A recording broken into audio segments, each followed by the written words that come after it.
Good morning, ladies and gentlemen. Nick Menken here with Splash Sports. Today is May 21st, 2024. A little recap on yesterday's games. Went 1-2 all across the board there. Looking to be better overall. So a little tough Monday. Went 1-2 in full MLB slates and on Nicky's NRFIs. Looking to turn that around here, starting off with Tuesday's games. Looking for a bounce back day. Remember, on this show, all we care about is the first 6 outs of the ball game.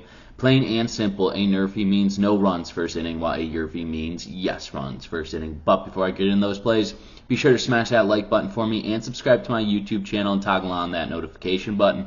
That way, every time I drop another video, you guys will be notified. All right, let's have a bounce back day here on Tuesday. Starting off with game number 1, we got the Texas Rangers taking on the Philadelphia Phillies here. John Gray will be on the mound here for the Texas Rangers. He's 2-1 currently with 52 innings of work in the area of 2.08 here with 52 strikeouts, averaging exactly a strikeout here per inning with 12 earned runs given up on the season here for John Gray.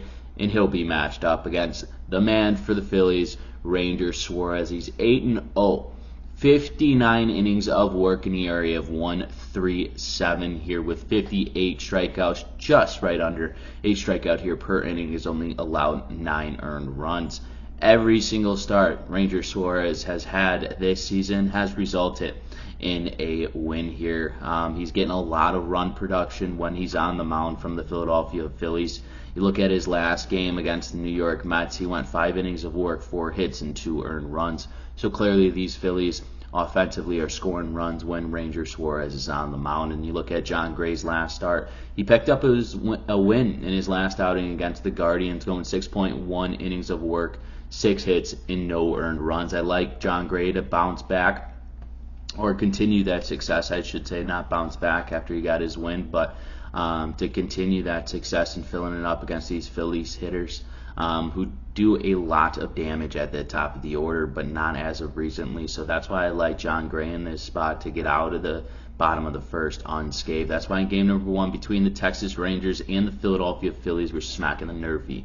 No runs first inning. Let's roll into game number 2 between the Atlanta Braves and the Chicago Cubs. Right now for the Atlanta Braves, Charlie Morton will be on the mound. He's 3-1 this season, 46 innings of work. He has an ERA of 3.52 here, 44 strikeouts, just under a strikeout here per inning as well, and has only allowed 18 earned runs. He'll be matched up against the Chicago Cubs.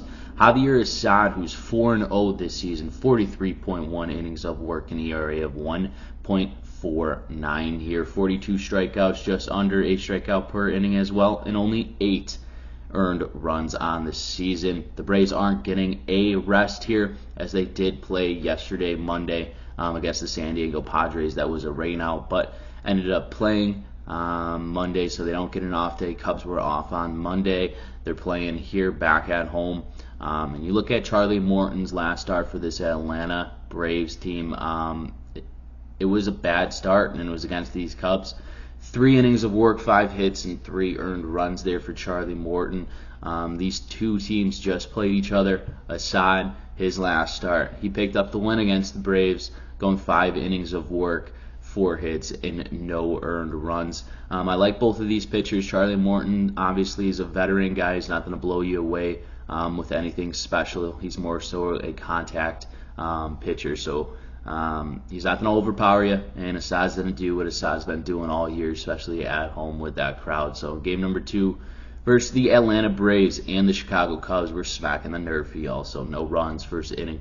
Take a look at our third and final game between the Detroit Tigers and the Kansas City Royals. Right now for the Tigers, Casey Mize will be on the mound. He's 1-2 this season with 43.2 innings of work. He has an ERA of 3.5 here with 32 strikeouts and 17 earned runs on the season so far for Casey Mize. He'll be matched up against the Kansas City Royals' Alec Marsh here. He's 3-1 with 37 innings of work, an ERA of 2.43 here, 31 strikeouts, and 10 earned runs. Both of these pitchers are coming off losses in their last start. I think I'm going to keep it nice and simple for you guys with Casey Mize and Alec Marsh, who are very good pitchers, coming off losses. They're pitching in Kansas City here. The Detroit Tigers have been playing hot, especially producing runs offensively. So Alec Marsh is definitely going to have to look out for that top of the order, especially Green in that leadoff position there. And Casey Mize, I'm expecting him to have a really nice outing against this Kansas City Royals team. Hasn't had a stellar start here yet this season, but I think he gets on track, a divisional matchup here with the Kansas City Royals and Alex Marsh. I like this matchup. So that's why in game number 3 between the Detroit Tigers and the Kansas City Royals, we're also smacking the NRFI. No runs first inning. Let's take a recap of the games I've selected for you today. Game number 1 between the Texas Rangers and the Philadelphia Phillies, we're smacking the NRFI. Game number 2 between the Atlanta Braves and the Chicago Cubs, we're smacking the NRFI. In our third and final game between the Detroit Tigers and the Kansas City Royals, we're also smacking the NRFI. No runs first inning. Once again, ladies and gentlemen, this is Nick Menken with Splash Sports. If you have not done so, smack that like button for me. Helps me out a ton, and it costs you guys none. And make sure to go follow me on X at Nick Menken. Best of luck and best bets.